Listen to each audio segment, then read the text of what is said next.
But as I thought like that and wanted to start reading more into this, into the other literature, I was just hit by this sickening, dark, ugly feeling. It was like a wall of darkness. It just hit me. My first thought was that the sickening, dark feelings was because I was sickened to find out that the GBC had misled us all these years.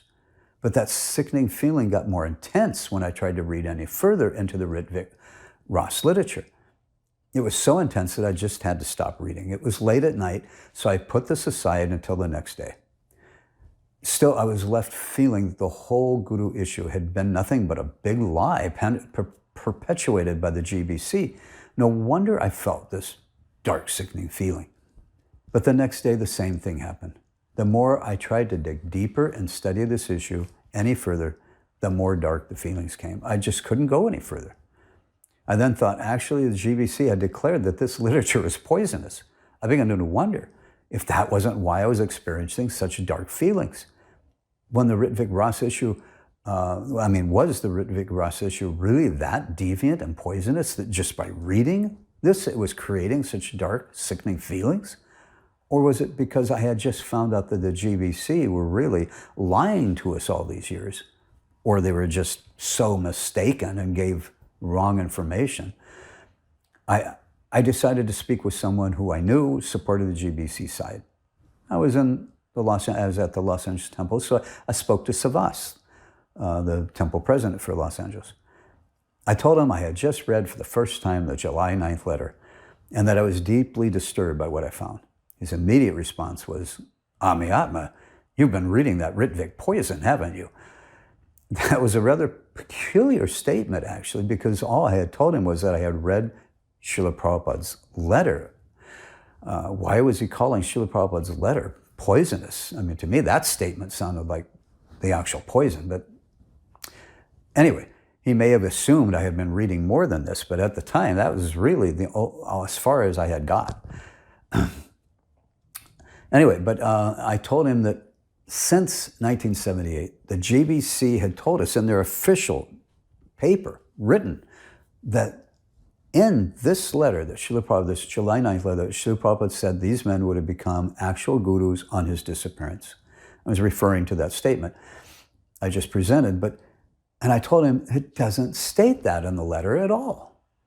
So I said, were the GBC just lying to us?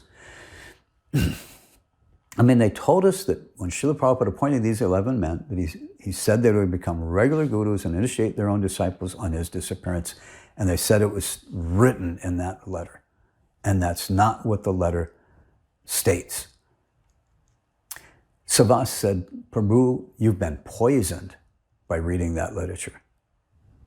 Again, the only thing I was asking about was Srila Prabhupada's letter.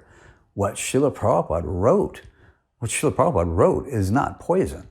Anyway, I was still open to hear what he had to say, but Svavas assured me that the July 9th letter, what's stated there, can only be applied to while Srila Prabhupada was living. After that, these men were to become regular gurus. And that is what he had given as a verbal instruction at the May 28th meeting. So let me state right here that up to that point, I had never researched this issue for myself. The only thing I had read up to that point that was given to me from the Rtvik Ross camp was just the July 9th letter.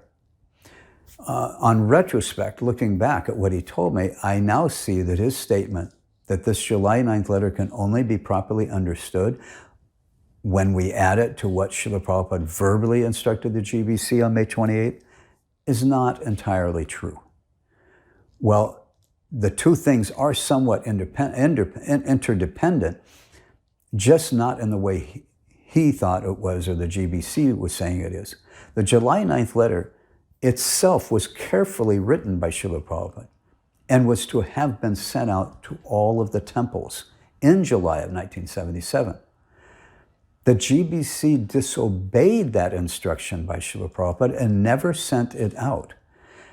But that letter in its contents is what Srila Prabhupada wanted his disciples to read and to know.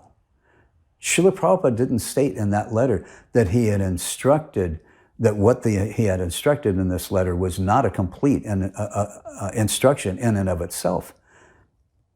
That you can't take, he didn't state in that letter, you can't take this, what I'm stating in this letter all by itself, and that you can only understand what I have just written here only when you combine it with what the GBC think I said on May 28th.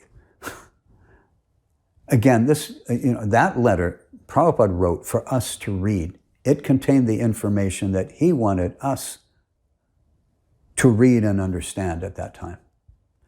And it wasn't written with the idea that it was an incomplete instruction. It was written as a complete instruction for us to read by Srila Prabhupada.